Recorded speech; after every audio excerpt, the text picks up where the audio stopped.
बच्चों नमस्कार। बच्चों, रूल नंबर 13 जो मैंने आपको अदर चेंज पढ़ाए थे, जैसे दिस को दैट, दीज को दोज, एगो को बिफोर, नाउ को देन, जस्ट को देन, दस को सो, टुडे को दैट डे, यस्टरडे को द प्रीवियस डे जो पढ़ाए थे, उसके आधार पर मैं एक एक्सरसाइज आपको सैंपल के तौर पर बनवाने जा रहा हूं। आप इसे बनाएं और अपने घर पर इसकी प्रैक्टिस करें।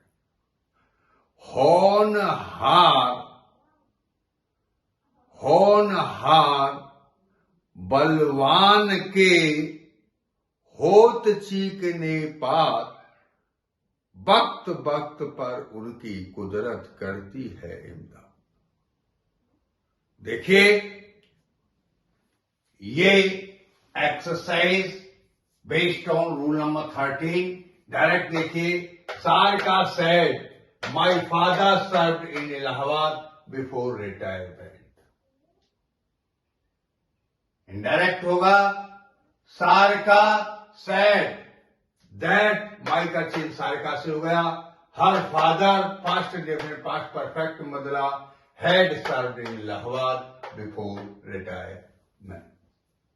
समझ में आया बच्चों? धीरे धीरे समझा रहा हूं, समझने का प्रयास करिए। दूसरा एग्जाम्पल देखिए, direct he said to his mother I will come here next month to see you. Indirect देखिए, he told his mother that, I का चेंज ही से हो गया, ही हो गया, विल का वुड हो गया, वुड कम का गो, दे आर, हियर का दे आर, नेक्स्ट का the following month to see you का चेंज हिज मदर से हर। समझिए दोबारा। Indirect, he told his mother that he would go there the following month to see her. समझ में आ रहे? तीसरा example, direct, Sona said to Mona I shall go to school tomorrow. Tomorrow को पता है द नेक्स्ट डे में बदलते हैं। किसमें बदलते हैं? द नेक्स्ट डे में।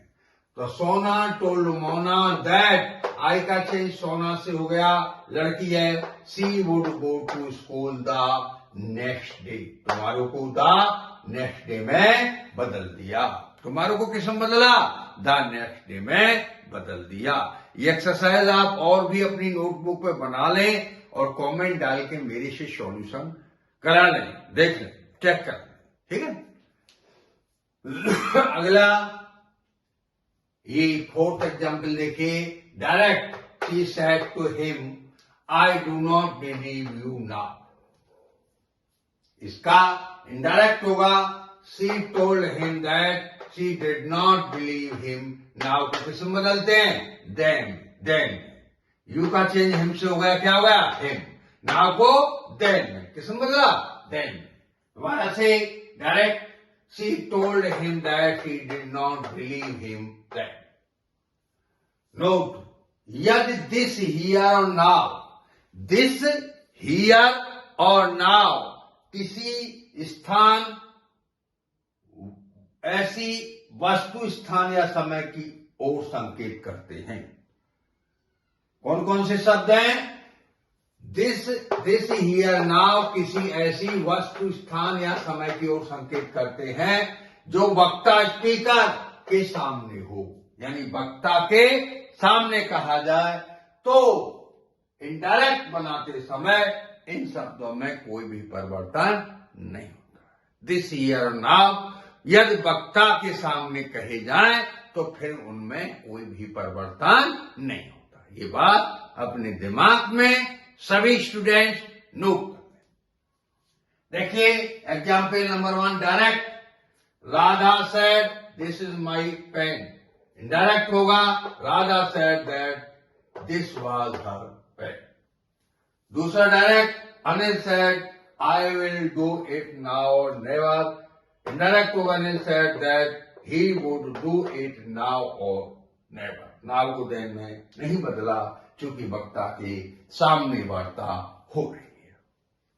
अगला तीसरा देखिए, direct Seema said here I live with my family. ये पास्ट इंडेफिनिट पास्ट परफेक्ट में बदल गया, लेकिन हियर को हमने देयर में नहीं बदला, क्योंकि वक्ता के सामने वार्ता हो रही है, इसलिए इसमें कोई भी परिवर्तन नहीं। तो इनडायरेक्ट होगा, Sheema said that here she had lived with her family. बच्चों, ये आपको समझ में आए होंगे एग्जाम्पल, इस पे अपनी एक्सरसाइज बना लो। और मेरी आपसे अपील है कि इस मेरी वीडियो को शेयर, लाइक और सब्सक्राइब अवश्य कर दो। Thank you. जय हिंद, जय भारत।